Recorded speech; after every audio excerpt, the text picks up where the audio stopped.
네, 옆에 있는 분들과 인사 나누도록 하겠습니다. 네, 말씀 가운데 하나님의 음성을 듣는 시간이 되길 바랍니다.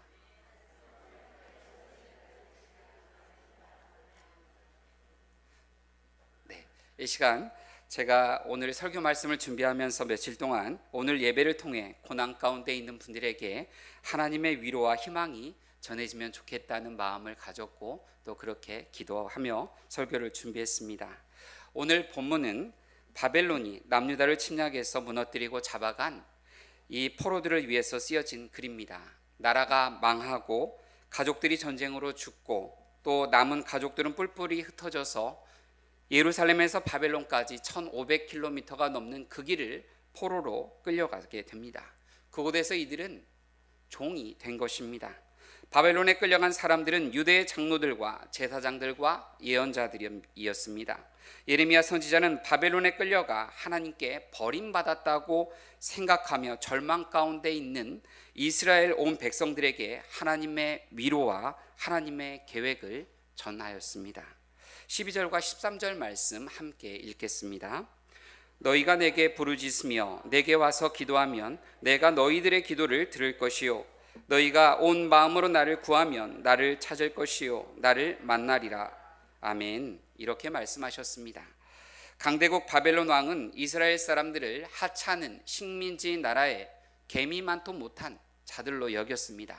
하지만 만왕의 왕 되시는 하나님께서는 바로 이스라엘의 사람들, 포로 생활하고 있는 이들의 목소리를 들으시며 이들의 그 고통을 들으시며 이들이 기도할 때 이들을 만날 것이다라고 약속하십니다.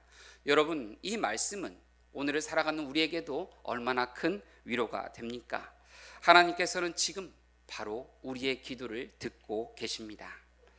우리의 기도를 듣고 계시는 하나님께 첫째, 나의 고난이 말씀으로 해석되어지길 기도해야 합니다. 이스라엘 사람들은 선민 사상을 가지고 있었습니다. 자신들은 하나님께 택함 받은 백성이라는 거죠. 신명기 7장 6절에 이스라엘 사람들의 신관을 아주 잘 표현하는데요. 제가 읽어드리겠습니다. 너는 여호와 내 하나님의 성민이라. 내 하나님 여호와께서 지상 만민 중에서 너를 자기 기업의 백성으로 택하셨나니 라는 이 말씀이 있죠. 하나님께서 아주 특별한 백성, 소중한 백성이라고 이스라엘 백성들을 칭하십니다. 그런데 하나님의 택한 백성이 이방 사람들에게 짓밟히고 심지어 나라가 망하고 백성 중에 거하는 모든 사람들이 포로로 끌려가게 된 것입니다. 이스라엘 사람들은 이제 하나님께서 우리를 택하셨다고 하셨는데 하나님은 이제 택한 백성을 버리셨다라고 생각하게 되었습니다. 그리고 더 이상 그들은 하나님께 거룩한 백성이 아닌 하나님께 악한 백성이 되었다라고 생각하였을 것입니다. 여러분, 우리는 훈계를 받을 때 이렇게 생각하는 것 같습니다. 우리가 징계를 받는다고 생각될 때 하나님께서 나에게 화를 내시고 하나님께서 나를 싫어하셔서 벌 주시는 것으로 생각합니다. 하지만 하나님께서 자신의 자녀들을 싫어하셔서 벌하지 않으십니다. 저도 자녀를 낳아서 키우다 보니 애들이 정말 잘 되기를 바라는 마음 늘 있습니다. 또 애들을 바라보면서 애들이 위험하고 잘못된 것들을 하려고 하면 애들을 바로 잡아주려고 합니다. 위험한 칼이나 가위를 가지고 놀면 안 된다고 따끔하게 가르치고요. 또 길을 갈 때도 차도로 놀다가 뛰어나갈 수 있기 때문에 항상 뛰지 말라라고 애들을 다그치기도 합니다. 자전거 탈 때 또 사람들이 많은 곳에 갈 때는 자전거에 타지 말고 내려서 걸어가야 된다. 신호등 건널 때에도 함께 사람들과 걸어가야 된다라고 가르칩니다. 아이들의 안전을 늘 걱정하게 됩니다. 하나님도 이와 같이 우리를 걱정하십니다. 하나님은 우리의 위험한 행동, 영적으로 우리를 파괴할 수 있는 이러한 행동 등 이러한 행동을 하면 하나님은 우리를 사랑하시기 때문에 바로 우리를 바로 잡으려고 하십니다. 여러분, 이스라엘 사람들이 바벨론에 끌려가게 된 이유를 살펴보면 이렇습니다. 예레미야 2장 13절에 그 이유에 대해서 말씀합니다. 함께 읽겠습니다. 내 백성이 두 가지 악을 행하였나니 곧 그들이 생수의 근원되는 나를 버린 것과 스스로 웅덩이를 판 것인데 그것은 그 물을 가두지 못할 터진 웅덩이들이니라. 아멘. 하나님을 버린 것과 다른 신을 찾아 섬긴 것입니다. 이스라엘 백성들은 우상을 섬겼습니다. 예레미야 16장 11절에서 13절을 우리말 성경으로 읽어보겠습니다. 그러면 너는 그들에게 말하여라. 여호와의 말이다. 너희 조상들이 나를 버리고 다른 신들을 추종해 그들을 섬기고 그들에게 경배했다. 그들이 나를 버렸고 내 법을 지키지 않았다. 너희는 너희 조상들보다 더 악한 행동을 했다.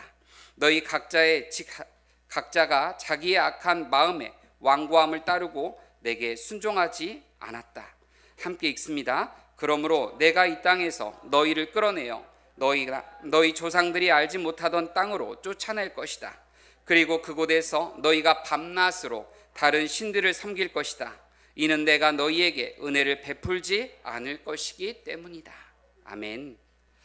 이스라엘은 하나님께서 선지자들을 불러서 우상 숭배의 죄악으로 떠나라는 여러 번 이러한 말씀들을 하셨음에도 우상을 버리지 않고 하나님의 선지자들을 거짓 선지자들로 매도하고 이들을 몰아세우고 죽이려는 데 앞장섰습니다. 그리고 회개할 기회가 주어졌을 때도 이들은 회개하지 않았습니다. 그리고 회개하라는 하나님의 그 음성에 이렇게 반응했습니다. 여호와는 아무것도 아니며 재앙이 우리에게 임하지 않을 것이고 칼이나 기근도 우리가 보지 않을 것이다. 예언자들은 바람과 같다. 말씀이 그들 가운데 있지 않으니 그러한 일은 그들이나 당할 것이다. 이들은 전혀 하나님의 말씀을 귀담아 듣지 않았습니다.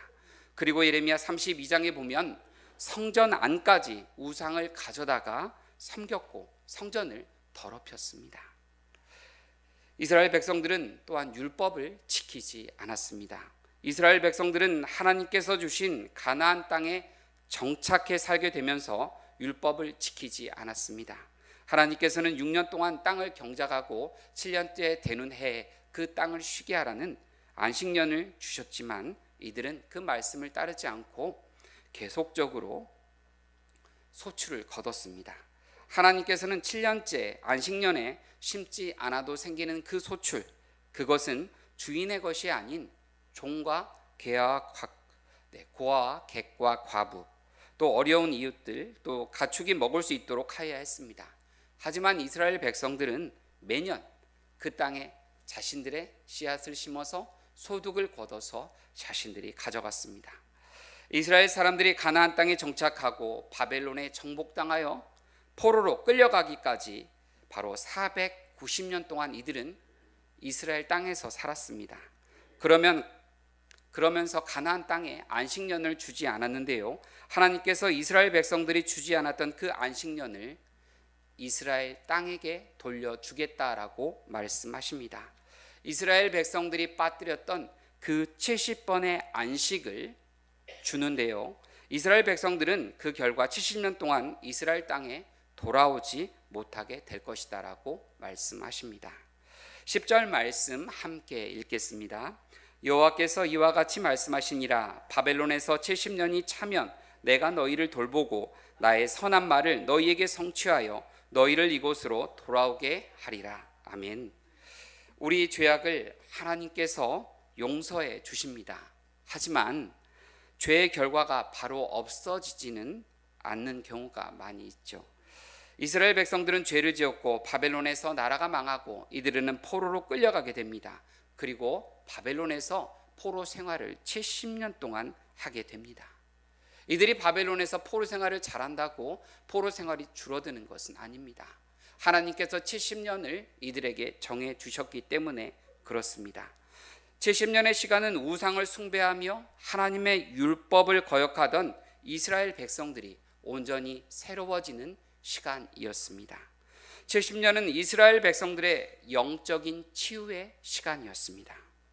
여러분, 이 결과 이스라엘 백성들은 바벨론 포로 생활 이후 이스라엘 땅에 돌아와서 우상 숭배의 유혹에 빠지지 않게 됩니다.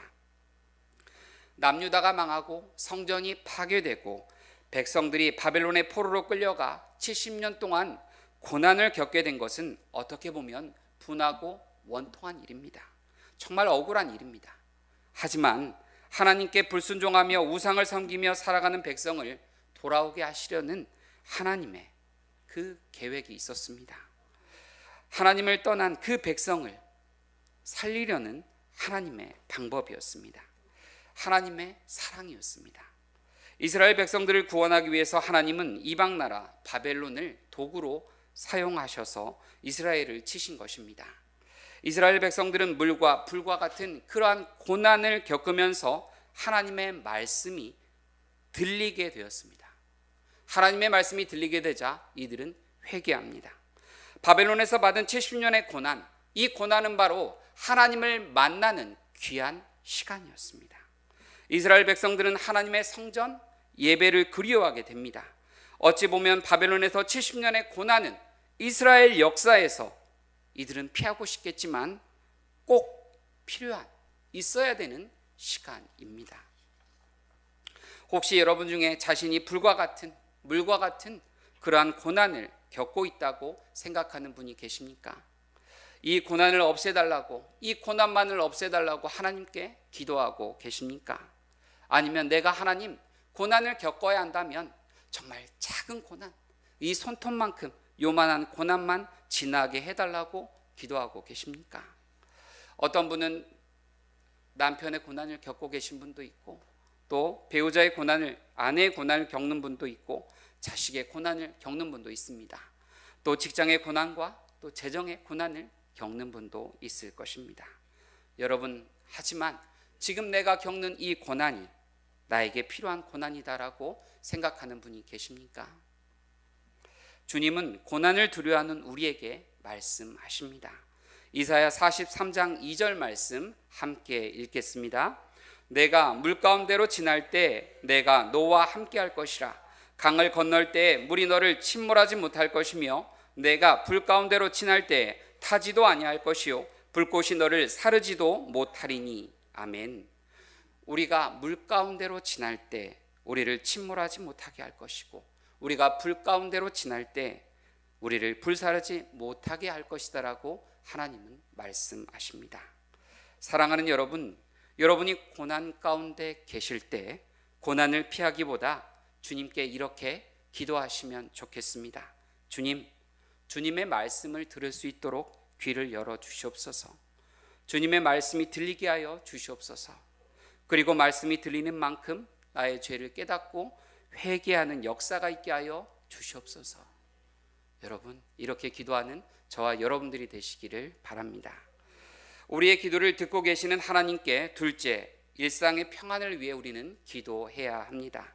하나님께서는 바벨론의 포로로 끌려간 모든 사람들에게 거짓 선지자들을 주의해야 할 것을 말씀하십니다. 8절과 9절 말씀 함께 읽겠습니다. 만군의 여호와 이스라엘의 하나님께서 이와 같이 말씀하시니라. 너희 중에 있는 선지자들에게와 점쟁이에게 미혹되지 말며 너희가 꾼 꿈도 고지 믿지 말라. 내가 그들을 보내지 아니하였고 그들이 내 이름으로 거짓을 예언함이라. 여호와의 말씀이니라. 아멘. 지금은 참 혼란스러운 때입니다. 이스라엘이 망하고 수많은 사람들이 죽고 또 수많은 사람들이 바벨론의 포로로 끌려갔습니다. 지위 고하를 막론하고 포로로 끌려간 사람들은 식민지, 포로의 신분이니 이들은 다 노예와 같은 사람들입니다. 모두가 불안해하고 있습니다. 이때 거짓 선지자들과 점쟁이들이 이스라엘 사람들을 선동합니다. 곧 이것이 끝날 것이다. 곧 우리는 이스라엘로 돌아갈 것이다. 이스라엘 사람들을 반항하고 그리고 또 대항하도록 부추깁니다. 우리는 예루살렘에 돌아갈 것이니 여기에 정착할 필요도 없다라고 말합니다. 하지만 바벨론에 있는 에스겔 선지자나 예레미야 선지자들은 바로 이러한 상황이 속히 끝나지 않을 것이다라고 외쳤습니다. 그리고 바벨론에 끌려온 이스라엘 사람들에게 말합니다. 5절과 7절 말씀, 5절부터 7절 말씀 함께 읽겠습니다. 너희는 집을 짓고 거기에 살며 텃밭을 만들고 그 열매를 먹으라. 아내를 맞이하여 자녀를 낳으며 너희 아내를 맞이하며 너희 딸이 남편을 맞아 그들로 자녀를 낳게 하여 너희가 거기에서 번성하고 줄어들지 아니하게 하라. 너희는 내가 사로잡혀 가게 한 그 성읍의 평안을 구하고 그를 위하여 여호와께 기도하라. 이는 그 성읍이 평안함으로 너희도 평안할 것임이라. 아멘. 바벨론의 포로 생활 70년, 이것은 하루아침에 빨리 끝낼 수 있는 것이 아닙니다. 하나님께서 기간을 정해 두셨기 때문이다라고 말씀드렸죠. 바벨론 포로 생활을 하는 어느 누구도 그곳에 오래 머무르고 싶지는 않았을 것입니다. 그러나 하루하루 일상의 평안을 위해서 하나님은 기도하고 성실하게 살아가라고 말씀하십니다. 그러면서 너희들이 할 일은 결혼해서 자녀를 낳아서 키우라고 하십니다. 여러분, 결혼이 단순히 백성들의 숫자가 줄지 않도록 하기 위함이었겠나 생각을 해보았습니다. 제가 생각할 때는 가정을 이루라는 것은 바로 서로 돕고 사랑을 주고 사랑을 받으며 살아가라는 의미가 있다고 생각됩니다. 힘든 삶을 이겨나가는데 가족만큼 힘을 주는 공동체는 없을 것입니다.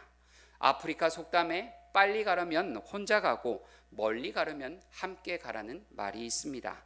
도처에 사나운 짐승과 적이 있는 세상에서 먼 곳에 가기 위해서 다른 사람들의 도움을 받아야 되고 또 어려운 일도 해결할 수 있고 고난도 이겨낼 수 있다. 그래서 함께 가라는 것이죠. 멀고도 먼 길, 그 길을 걸어갈 사람, 함께 걸어갈 사람은 바로 배우자. 네.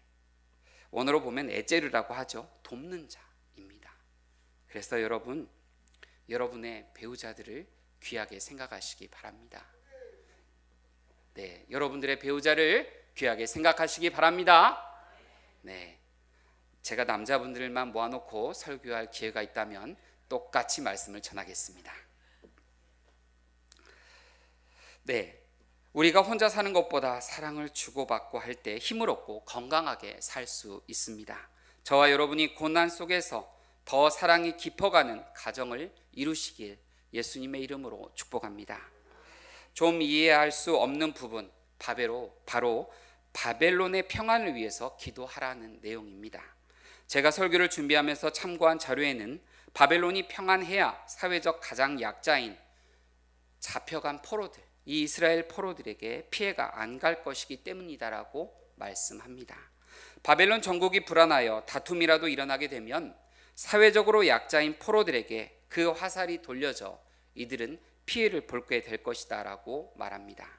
예로 네로 황제가 로마의 대화재가 발생했을 때 불을 냈다는 이 소문을 잠재우기 위해서 자신의 그 비난을 피하기 위해서 로마시에 있는 기독교 신자들을 잡아서 방화죄로 체포해서 원형 경기장 안에서 야수에게 갈기갈기 찢기게 해서 죽였습니다. 그리고 건초더미를 쌓아서 이 예수를 믿는 자들을 그 위에 세워놓고 인간 촛대로 삼아서 불을 지폈습니다. 그러니 바벨론에 대항해서 봉기하거나 불만을 표출하지 말고 정말 그 땅의 평안을 위해서 기도하라라고 말합니다. 여러분, 우리가 있는 바로 이 도시의 지도자들과 이 도시의 평안을 위해서 기도해야 합니다. 여러분, 성남을 위해서 기도하고 계십니까? 성남의 국회의원, 성남의 시장 기도하고 있습니까? 저 사람은 나랑 좀 색깔이 달라. 저 사람은 나와 함께 할 수 없어. 저 사람 이번에는 기도 안 할 거야. 혹시 이런 마음이십니까? 여러분, 그래도 기도해야 합니다. 왜냐하면 이 사람들, 이 지도자들이 정한 법률에 따라 우리도 그 법률을 따를 수밖에 없기 때문에 그렇죠. 이 정책도 우리가 따를 수밖에 없기 때문에 그렇습니다.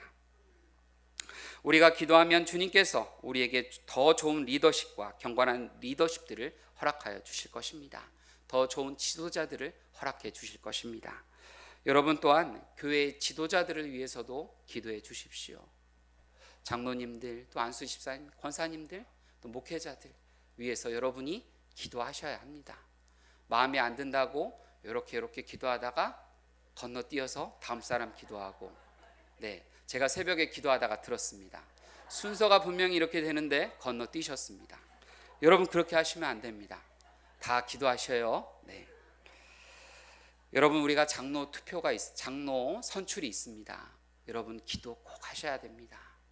그리고 여러분, 내 마음에 맞는 사람을 뽑는 것이 아니라 내 마음에 안 맞아도 하나님 마음에 맞는 사람을 뽑는 것입니다. 그렇죠? 여러분, 국회의원 내 마음에 맞는 사람 뽑습니까? 일 잘할 사람 뽑아야죠. 그렇죠? 선거 안 하셨습니까? 투표 꼭 하셔야 합니다. 네, 여러분 꼭 투표하셔야 되고, 여러분 내 마음에 맞는 사람을 뽑는 것이 아니라 정말 교회를 위한 사람, 하나님 마음에 합한 사람을 뽑으시기 바랍니다. 여러분, 또한 우리가 속한 이 지역을 위해 꼭 기도하시고 정말 이 지역을 통해서 하나님의 역사가 이루어지길 우리가 또한 기대하기 소망합니다. 우리의 기도를 듣고 계시는 하나님께 셋째, 우리는 그래도 기도해야 합니다.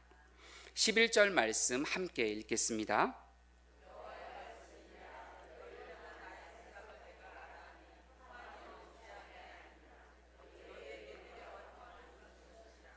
아멘. 다시 한번 크게 읽겠습니다.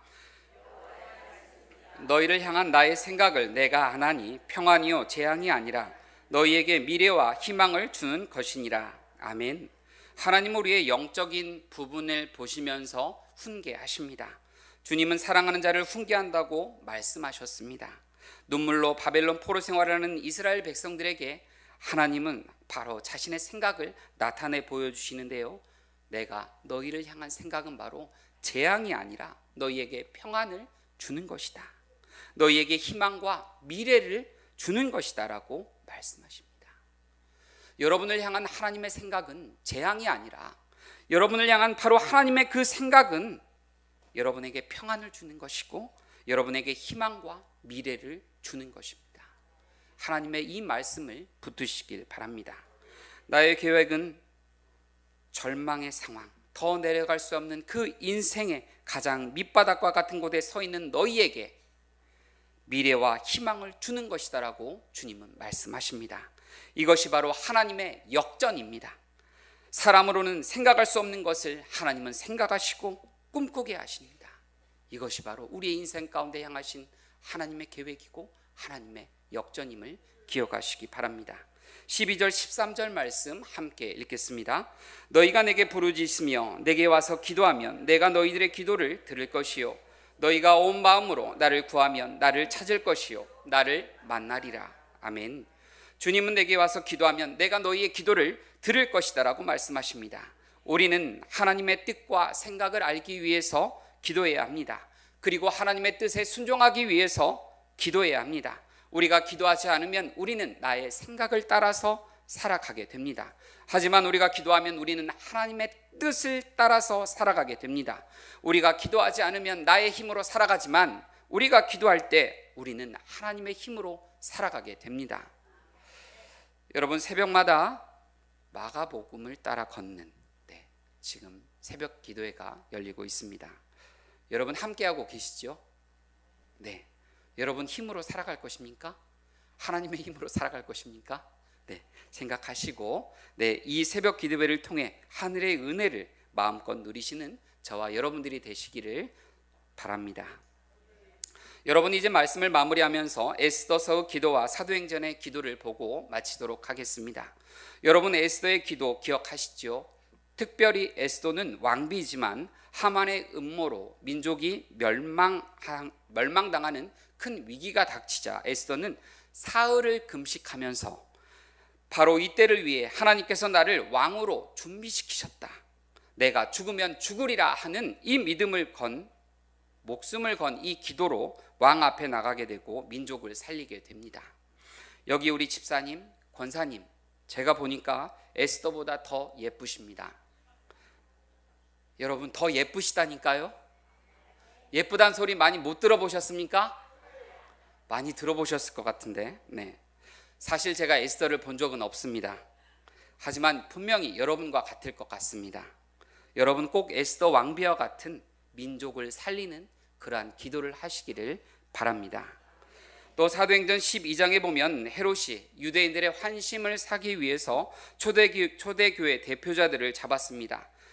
헤롯이 박해로 야고보가 죽임을 당하자 유대인들은 기뻐했습니다. 이것을 보고 헤롯이 베드로를 죽이려고 또 준비했습니다. 이때 교회가 간절히 기도하게 되는데요, 여러분, 교회가 야고보 사도가 투옥되었을 때 야고보가 풀려나기를 간절히 기도했을까요? 아니면 기도하지 않았을까요? 네, 당연히 기도했겠지요. 뜨겁게 기도했습니다. 그런데 야고보 사도가 헤롯의 죽임을 당했습니다. 그럼 교회가 낙심해서 우리가 기도해서 못하냐? 우리가 온 교인이, 온 성도가 합심하여 기도했는데 그 기도가 이루어지지 않고 야고보 사도가 죽었다. 우리가 이것을 어떻게 받아들여야 되냐? 우리가 기도해야 되느냐? 이렇게 할 수 있을 것입니다. 하지만 여러분, 우리는 여기에서 기억해야 될 중요한 것이 있습니다. 우리는 이해할 수 없지만 야고보 사도를 데려가신 하나님의 뜻이 있다는 것입니다. 순교자들의 피가 선교에 필요해서 그의 생명이 사용되었을 수 있지만 우리가 정확히 그 뜻을 모르기 때문에 우리는 낙심하지 않고 최선을 다해 기도해야 합니다. 야고보가 죽음으로 교회의 기도의 열정이 꺾이고 하나님 우리의 기도를 들어주지 않으셨다고 주저앉을 수도 있지만 그래도 함께 합심하여 베드로가 풀려나가기를 이들은 열렬히 기도하였습니다. 이들이 열렬히 기도할 때 호련히 천사가 감옥에 찾아가 베드로를 깨웁니다. 그리고 쇠사슬을 풀어주고 베드로에게 옷을 입히고 따르도록 합니다. 베드로가 바로 감옥에서 풀려나게 됩니다. 사랑하는 여러분, 여러분들의 그 기도를 막는 참 여러 가지 많은 상황을 여러분은 부딪히게 될 것입니다. 이때마다 주저앉지 마시고 그래도 기도하시기 바랍니다. 여러분이 기도하실 때 천사가 감옥에 찾아가 감옥 문이 열리고 베드로가 풀려나는 역사가 있었던 것처럼 여러분의 삶 가운데 하나님의 이러한 역사가 있을 것입니다. 여러분이 기도하실 때 여러분의 삶을 누르는 모든 것들로부터 자유케 되고 묶인 것들이 풀어지는 역사가 바로 예수 그리스도의 이름으로 있기를 축복합니다. 함께 찬양하겠습니다.